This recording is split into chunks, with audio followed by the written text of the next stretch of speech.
What's happening, Spray Wash Academy? Hey, wanted to take some time today to bring about attention to something that's really becoming epidemic, endemic, a real problem in our industry: fraud and scams.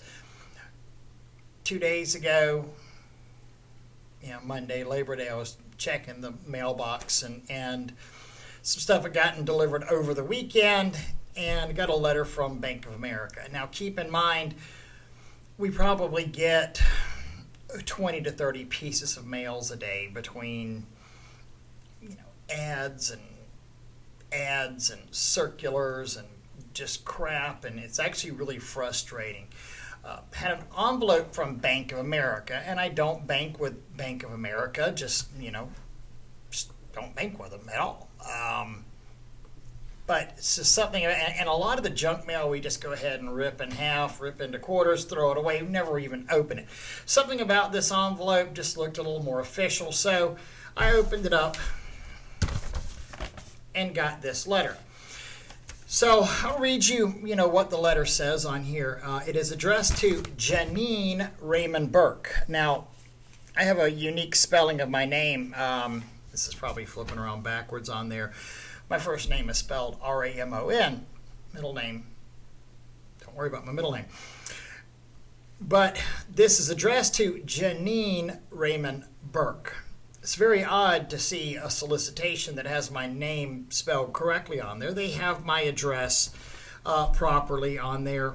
There's a reference number, and it says, please call us right away. We received a credit card application in your name and need you to verify that you submitted this application. And then it talks about all the things to do in case of fraud on there. I called Bank of America on Labor Day. They were closed. I called them on Tuesday. They don't open. They have banker's hours. But I finally did get someone yesterday afternoon and talked. And yes, I did have someone try to apply for a credit card in my name. Said, no, that's not me, but I'm talking to this person a little deeper, and and I said, it's not just good enough to go, no, I didn't apply for this, get rid of it, because this person not only had my correct name, and they just stuck a false name in front of that. They had my address. He said they had my proper date of birth. They had my social security number. It was a pretty solid data breach on there. In fact, ironically, had they not done a fake name on there, they probably would have gotten the credit card, which is kind of scary. Now, take this fraud stuff seriously. I mean, for you guys that are out there on Facebook, and I know some of you are watching on YouTube, some are on Facebook, some probably on Instagram, however you see this video, I got it. But I just had it last week where a good friend of mine sent out a message to about 50 people, said, if you see a link from me, do not click on it. I have been defrauded. I see constantly in my Facebook Messenger application where friends are, oh, is this you? Click here. Or you won't believe what this guy said about you. Click here. Don't click it. I mean, it is typically going to be some type of virus, some type of phishing scam, some type of no good is most likely going to come out of that. And we've heard lots of times recently over the past few years, the major data breaches. I think T-Mobile just had one recently where they got a lot of information. So first off, if a bank sends you something saying, hey, somebody is trying to open up something in your name, dig a little bit deeper in there, find out the actual how much data they have on there.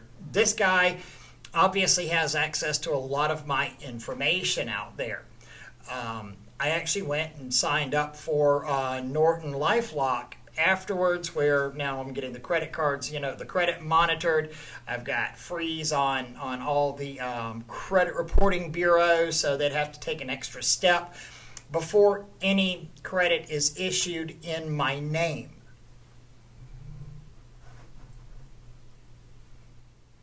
And I know the mindset of, well, I don't use credit, I don't care. credit is a good thing when used properly. And this comes from the guy that started my pressure washing company with like a score of 400. I went broke in my last business. I gave away properties in 3 different states. I think you get like 400 just from having breath on your credit score. I was like 415, so I was as bad as you could get on a credit report. So it really caused us to have to build spray wash through cash. And now after 7-8 years, it got better. We reestablished great credit on there. Now happy to say credit's good, and I really want to protect that at this point. So I take these attacks on the credit real serious, and again, I'm signed up for LifeLock to make sure that I have that double extra level of protection on there, to where my credit reporting credit is frozen. I have to actually release access to my credit with an additional phone call in case somebody wants to take something out, in case I want to take something out. Now, going back to the credit part of it, I don't believe in going out there and extending yourself out and getting into extreme debt whenever you're starting a business. However, as you grow and you've established yourself and you've gotten over the initial hump of life, getting started, I see where there's some absolute need for credit. In fact, when we sold our business, we had a line of credit we opened with our bank that we banked with. It was a $50,000 line. We kind of laughed. We shut it down. We never even used it. We literally never used that line of credit. We paid $3,000-$4,000 in closing cost on that line. Never took the first draw out of it. But it was there as a safety net. It was there as in case we needed it, in case we ever needed, we got jammed up, needed, help with payroll and didn't have enough to cover it. We needed an emergency fund, in case wanted to jump on and buy a couple of new trucks for a new project. Thankfully, we never had to tap into that because, the cash was very good and our business savings was very good. But you should absolutely utilize the credit as needed, just not typically utilize it at the very beginning. One of the things, though, you need to do is to protect your credit. And it's really disgusting that people prey upon you like this, and that, some of these guys, if they would apply as much effort as they did to building a business as they do to scamming people, they'd probably be very successful at it. But literally at every turn, there's somebody out there wanting to scam you. From the text you're going to get of, my name is Taylor James, and do you do pressure washing, and do you accept credit card, to the guys sending you stuff on Messenger that have hijacked your friend's account, to crap like this. That's 3 examples right there that I know all of us have seen at least 2 of those examples. So be very wary and guard your credit information, while at the same time building your credit information or your credit profile, because it really can help you. But there's a lot of scumbags out there that are trying to take advantage of you. And also, if it sounds too good to be true, it probably is. Whenever you have the person texting you saying, "Oh, keep the extra money," the painter couldn't take credit cards, and I need to pay him, and I'm going to give you a couple of $100 extra. It's a scam. I promise you, it's a scam out there. Don't fall for things like that. But just be smart, protect your credit. Don't just, because it says here, if you don't do anything, we're not going to approve this credit card. To me, that's not good enough. You need to actually get out there and say, no, what's going on? Any idea where this came from? I would like to open up a fraud case if possible. Feel free to contact me again. I will press charges on there. Nothing will ever happen, but be proactive in stopping fraud from happening to your account, because this is one of those that this could have very easily worked out to where Janine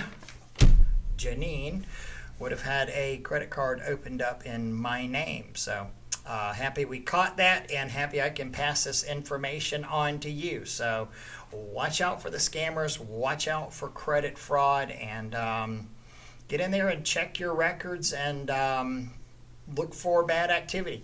And in fact, speaking of that, like most, I know I have a, oh goodness, I think it's a Capital One. I'm looking here right now. Oh, sorry.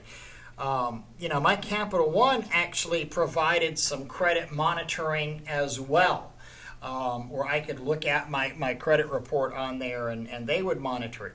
However, it's not as good as the LifeLock because they never told me about somebody applying for a Bank of America credit card out there. So, a free credit service is only as good as they make it.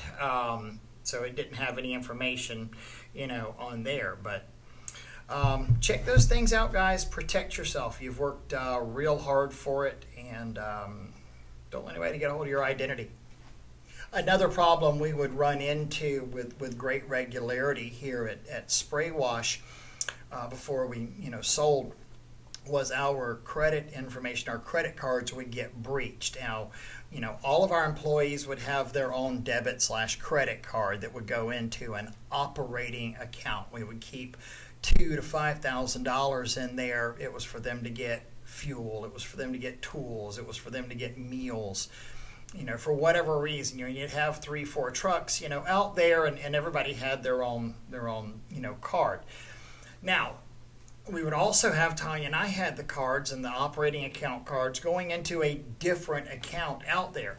But with some regularity, our cards would get defrauded. There'd be a charge, and my bank was really good about catching that. But what an amazing pain in the butt it was whenever that fraud happened, because how many of our bills go on to auto pay?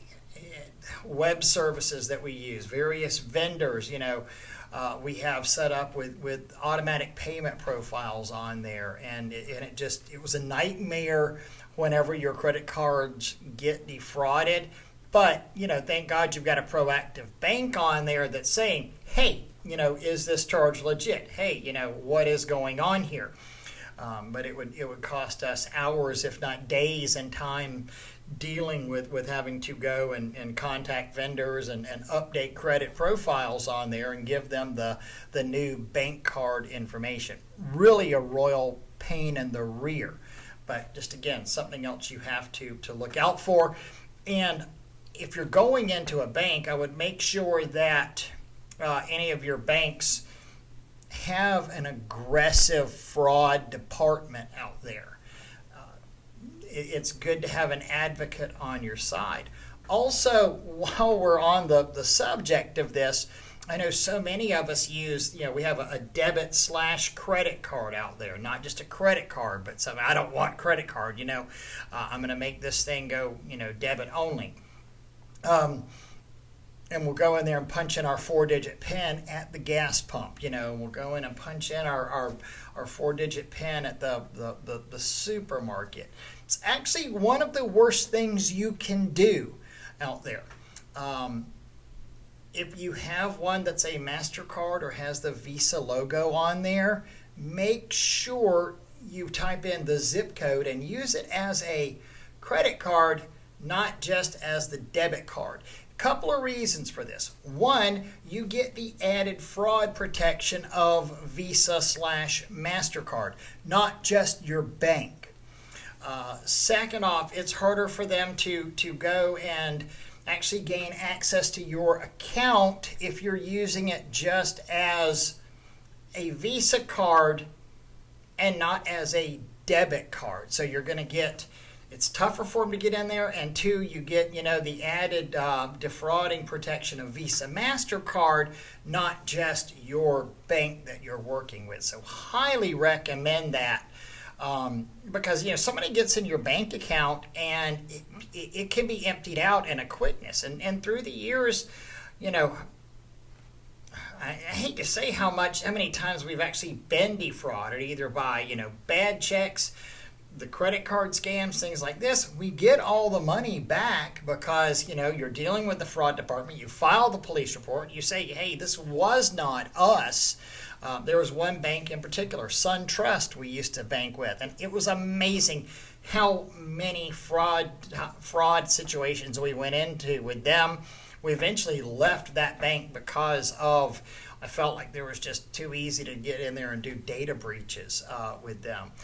We had similar situations with Regions Bank, as a matter of fact. We wound up going with a large but local bank on there, Capital City Bank Group, and we've been absolutely thrilled with their help and assistance and customer service with them. And they've also, we have a mutual relationship. They're one of our largest customers as well, too. So for you guys with, pressure washing companies out there, hey, work with a local bank and get their business for their drive-thrus, for their exterior cleanings on there. It's a great segue to get in there and talk to a branch manager who can then roll you on up the food chain as well. So not only can you get better security, but then you can also get, potential business out of there.